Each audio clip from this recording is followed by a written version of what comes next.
hoje a gente vai falar de uma temática muito importante, que é procurando detalhes. Você deve ter visto isso aí nas nossas redes sociais, né? Falamos sobre procurar detalhes. E ela é praticamente uma continuidade do que nós falamos na semana passada. Lembra que semana passada nós fizemos um resumão da Bíblia. Nós conversamos que a Bíblia ela deve ser lida como um livro, como qualquer outro livro, nos aspectos de ter interpretação, deve ser lida como um livro nos aspectos humanos, ou seja, na Bíblia a gente encontra muitos aspectos não, é um livro que fala da humanidade das pessoas. Ao mesmo tempo, a Bíblia não tem que ser lida como um livro qualquer, porque é o livro de Deus.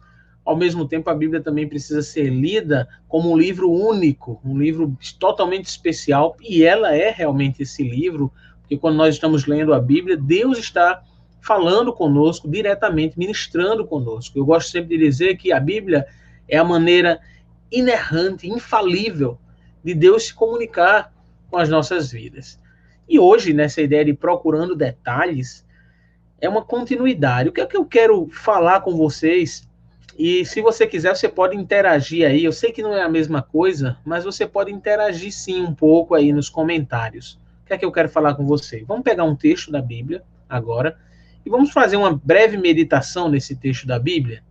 E aí a gente vai encontrando detalhes que às vezes passam um pouco desapercebido da nossa mente quando a gente só faz uma leitura, quando a gente faz uma leitura direta, sem observar algumas coisas. E o nosso dever de sermos seguidores de Jesus, que acreditam na Bíblia e que têm a Bíblia como sua regra de fé e prática, é também estudarmos a Bíblia. Deus nos deu a sua palavra para a gente estudar ela mesmo.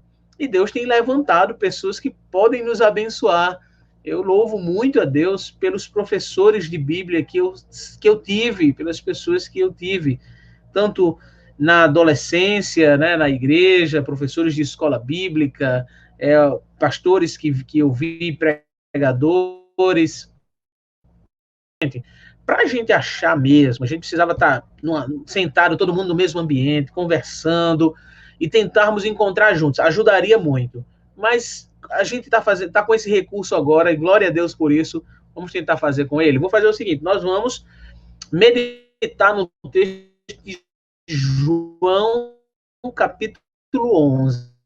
Eu queria ler só o verso 40 agora, que é só para a gente começar. João 11, 40. Queria que nós pudéssemos ler. E ao ler João 11, 40, aqui, João 11, 40, na NVT, que é nós dizendo, um versículo muito conhecido da gente, dizendo: eu não lhe disse que se você cresce, veria a glória de Deus? Eu não lhe disse que se você cresce, veria a glória de Deus? Vamos conversar um pouquinho sobre todo esse texto agora que nós estamos lendo. Deixa eu apresentar para vocês algo. Olha, a gente está falando de procurar detalhes, né? Eu vou apresentar para vocês pelo menos assim um recurso, né, ou pelo menos dois recursos que me ajudam muito a procurar esses detalhes e que você pode também ver na sua casa. Um deles é um livro chamado Entendes o que Lês? É uma pergunta. Acho que vai aparecer aí para você. Olha, tá aí. Esse livro é muito bom, sabe? Essa pergunta. Você entende o que lês? É um livro que nos ensina, nos estimula. Aprendi muito e aprendo muito com a interpretação correta de alguns textos e ver detalhes que às vezes apenas numa leitura passam desapercebidos. Tá certo? Então esse é um dos livros que eu quero aconselhar você a de repente estudar com esse livro ou enfim. Pô, tem muitos outros assim. Eu apenas estou vendo um dos que mais me ajudaram, tá bom? Deixa eu te apresentar um outro livro que vai nos ajudar nesse texto, e foi a partir desse livro que eu te apresentei agora e do outro que vou mostrar agora, que é o Manual dos Tempos e Costumes Bíblicos. Pronto.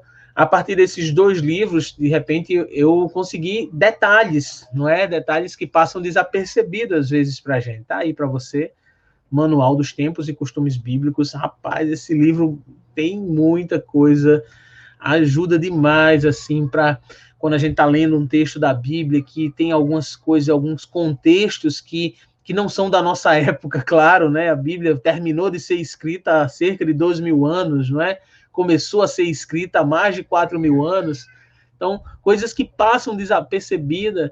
E então a gente temos esses recursos nos ajudam nessa investigação. Seguir Jesus envolve isso, procurar esses detalhes.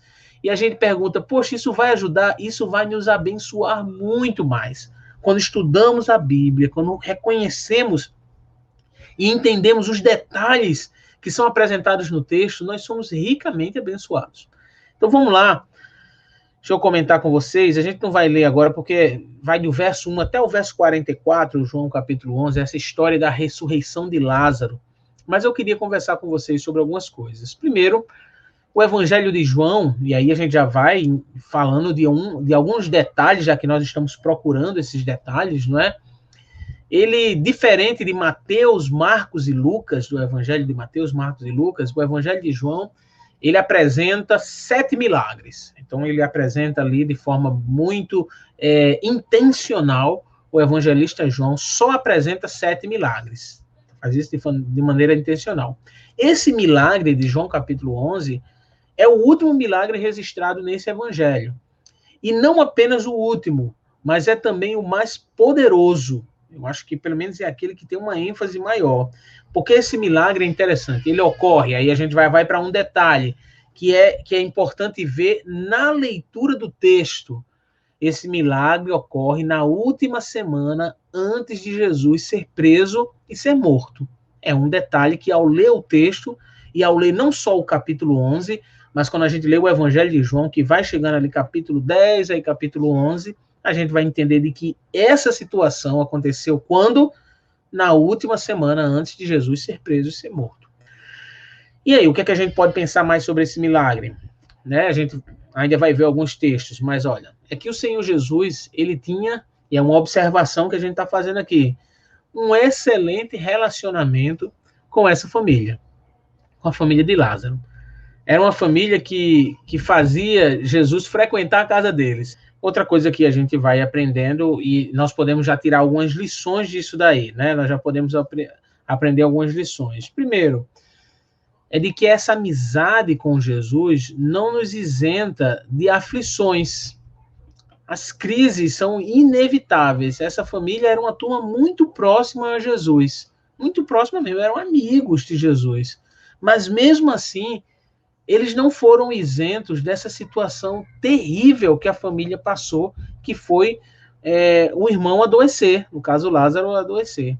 Outra coisa, que o agir de Deus, ele acontece no tempo de Deus e da maneira de Deus.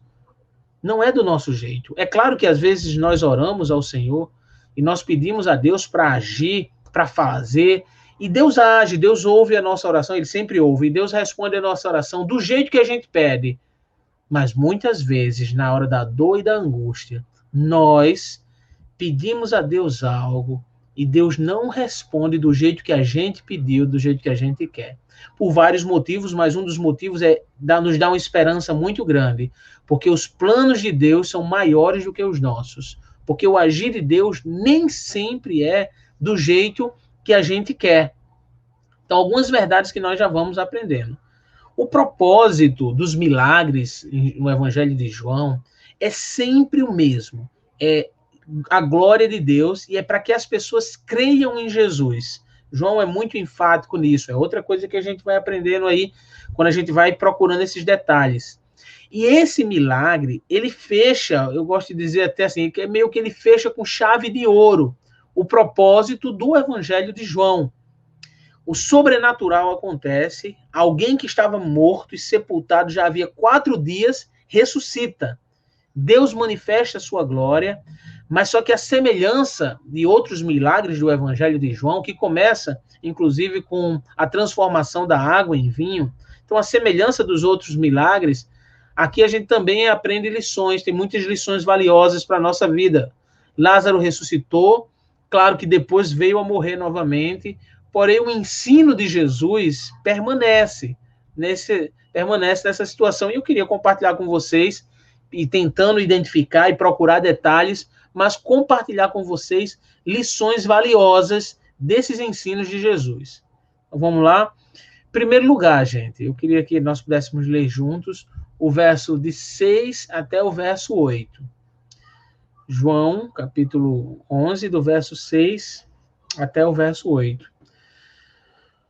Ouvindo, portanto, que Lázaro estava doente, ficou mais 2 dias onde estava. 7.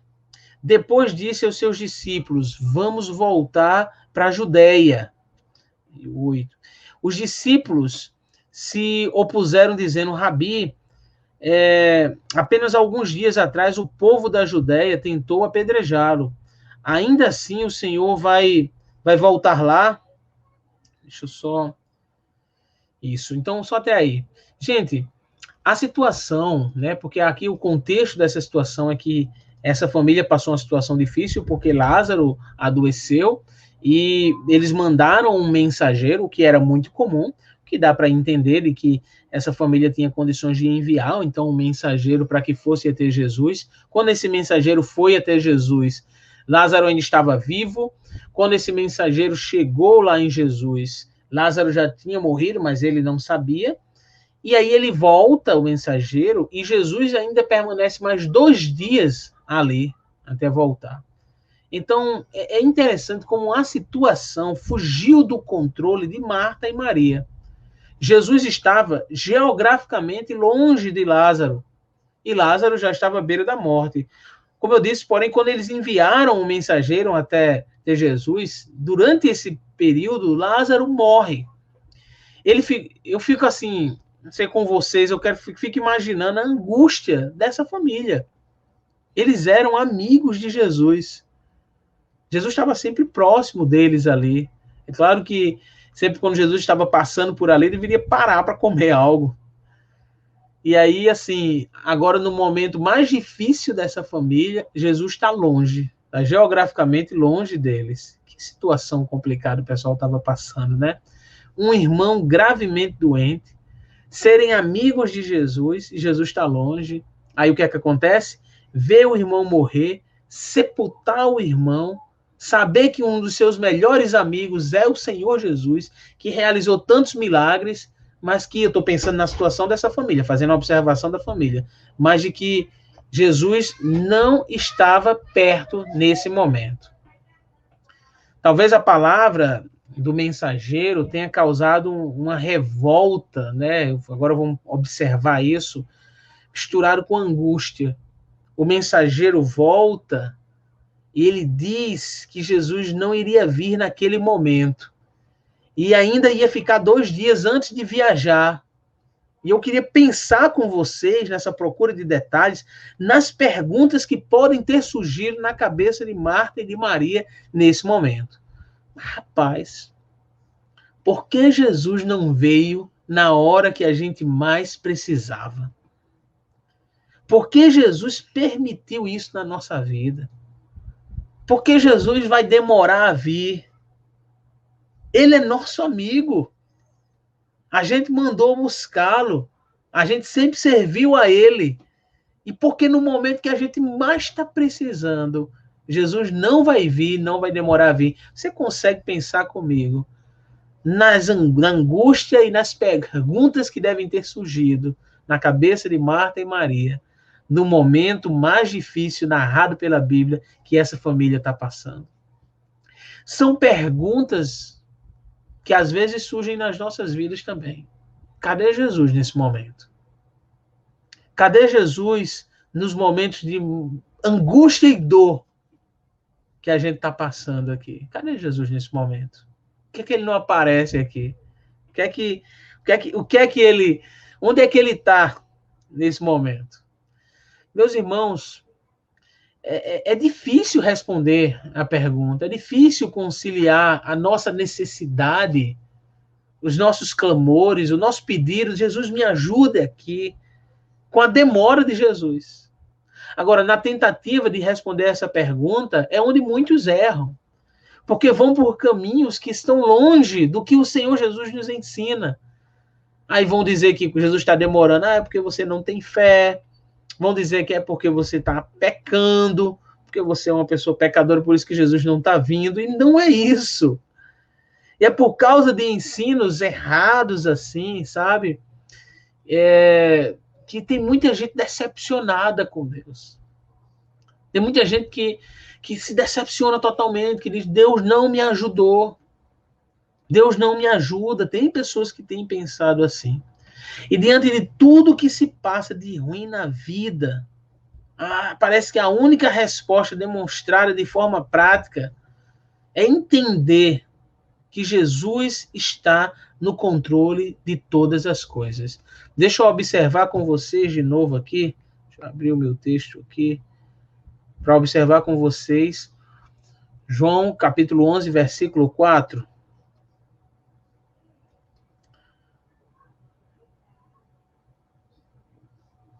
João 11, 4. Quando Jesus ouviu isso, disse: a doença de Lázaro não acabará em morte. Sabe, esse entendimento de que no meio de tantas dores e angústias, Jesus está no controle de todas as coisas. Eu queria que nós nos apegássemos a isso nesse momento tão difícil que a gente está passando. Jesus está no controle de todas as coisas. Nós nos desesperamos, é verdade, mas Jesus não se desespera. Ele sabe a hora certa de agir, meus irmãos. E ele age segundo o cronograma dele, não segundo o nosso cronograma, nem segundo a nossa agência, a nossa agenda. Quando ele parece que está demorando, na verdade ele está preparando algo maior e melhor, na maioria das situações que nós passamos na vida. Então, quem é esse Senhor que tem o controle de todas as coisas, que nessa situação difícil dessa família chegou e disse, sabe, de que, olha, a doença não é para a morte e ainda fica ali mais 2 dias, porque Jesus tem o controle de todas as coisas. Esse é o mesmo Senhor que fez Abraão com 100 anos e Sara com 90 anos gerar um filho. Esse é o mesmo Senhor que abriu o mar vermelho. Esse é o mesmo Senhor que Isaías disse, eu vi o Senhor sentado num alto e sublime trono. Esse é o mesmo Senhor que transformou a água em vinho, primeiro milagre de João. Esse é o mesmo Senhor que curou um menino à beira da morte, segundo milagre de João. Estamos fazendo aqui, procurando detalhes. Esse é o mesmo Senhor que curou um homem paralítico há 38 anos, que João apresenta também, um terceiro milagre. Esse é o mesmo Senhor que multiplicou pães e peixes, outro milagre. Esse é o mesmo Senhor que acalmou uma tempestade, mais um milagre. E esse é o mesmo Senhor que curou um cego de nascença. E para completar os milagres, esses 7 milagres, esse é o mesmo Senhor que ressuscitou Lázaro depois de 4 dias que ele havia controle de todas as coisas. Sabe? Quando ele diz na frase que nós lemos no início, do verso 40, se você acreditar, se você crer, você vai ver a glória de Deus. E sabe que muitas vezes esse crer não é entender. É claro que a crença deve vir com entendimento, mas às vezes a gente não entende o que Deus está fazendo. Esse crer também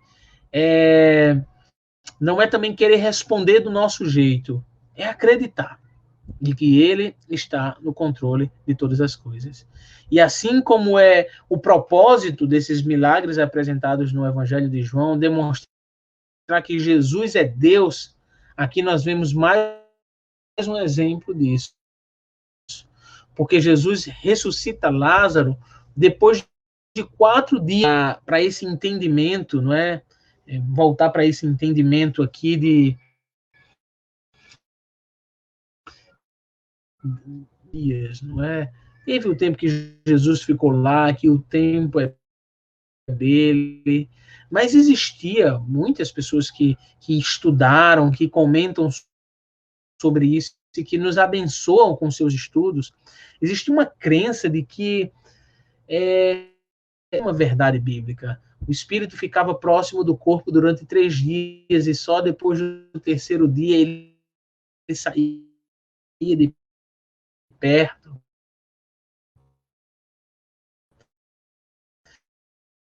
e até esse mito é quebrado pelo Senhor Jesus nesse milagre aqui, que Jesus está no controle de todas as coisas. O tempo de agir é o tempo dele. Os mais detalhes, que é o menor versículo da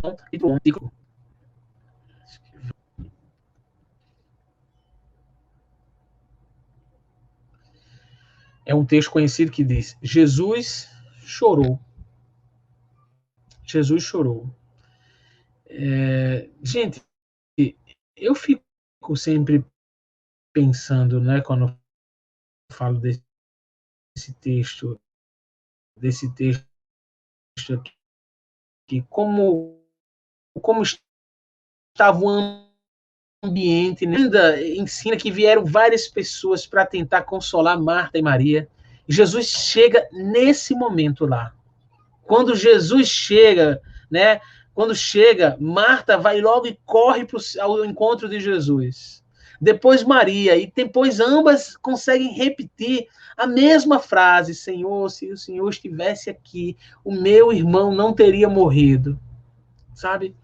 Agora você vai observar do verso 33 até o verso 35, que diz que Jesus perturbou-se. Jesus ficou angustiado. Verso 33, quando Jesus viu Maria chorar, e o povo também sentiu profunda indignação e grande angústia. Verso 34, onde vocês o colocaram? Perguntou eles. Perguntou, eles responderam, Senhor, venha e veja. Aí o 35, Jesus chorou. Meus irmãos, que maravilhoso a gente perceber esse texto aqui. Agora, Jesus chorou, ele já sabia que ia ressuscitar Lázaro, ele já tinha dito isso, inclusive, aos seus discípulos. Mas Jesus está no controle de todas as coisas, é verdade. Então, que choro foi esse de Jesus? Que angústia foi essa de Jesus? Jesus chorou por Marta e Maria. E mais do que isso, Jesus chorou com Marta e com Maria. O Deus que tem o controle de todas as coisas, o Deus que está sentado num alto e sublime trono, é o mesmo Deus que chora conosco,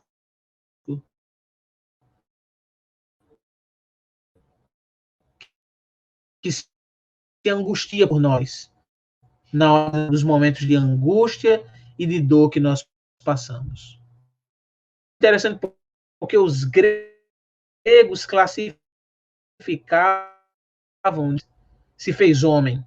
E ele é o Deus presente, que se relaciona com a humanidade. Ele é aquele que cura as nossas chagas, é verdade. Mas, ao mesmo tempo, ele é ferido conosco.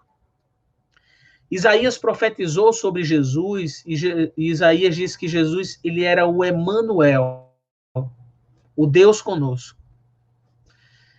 Mesmo de longe aqui, compartilhar com vocês, nós temos chorado com irmãos da nossa igreja.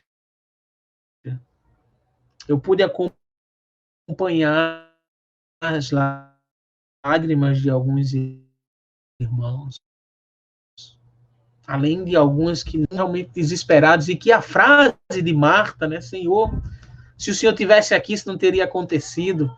Fico vendo essa frase, eu fico comovido com essa frase, dizendo, rapaz, angústia de Senhor, mas para o seu amigo também. E Jesus chora com elas. E Jesus chora por elas. Jesus chora conosco, meus irmãos. Jesus chora por nós também. Se importa com a nossa vida. Eu pude, claro, acompanhar lágrimas de muitos irmãos, momentos difíceis e tenebrosos das suas vidas. Antes da pandemia, a gente pôde estar perto, passar, né? As palavras são suficientes. Na verdade, tem momentos que as palavras não são suficientes para acalmar, mas eu tenho a certeza que vem da Bíblia, que vem do texto que nós estamos lendo, que vem do que o Senhor Jesus nos ensina, que Jesus chorou conosco nesses momentos que nós estávamos chorando. Nos momentos que nós perdemos as pessoas que nós amamos, nos momentos que nós nos angustiamos por outras questões da nossa vida, Jesus está conosco. Ele chora conosco, ele sofre conosco, ele se importa conosco e ele se identifica com a nossa dor. E ele faz isso pois ele já passou por tanta coisa também, não é verdade? Jesus sabe o que é dor. Jesus sabe o que é solidão. Jesus foi deixado só lá no Getsemane. E Jesus sabe o que é a dor da perseguição. Jesus foi caçado por Herodes. Jesus sabe o que é ser odiado por Jesus foi preso, Jesus foi espancado. Jesus cuspiram em Jesus como um criminoso.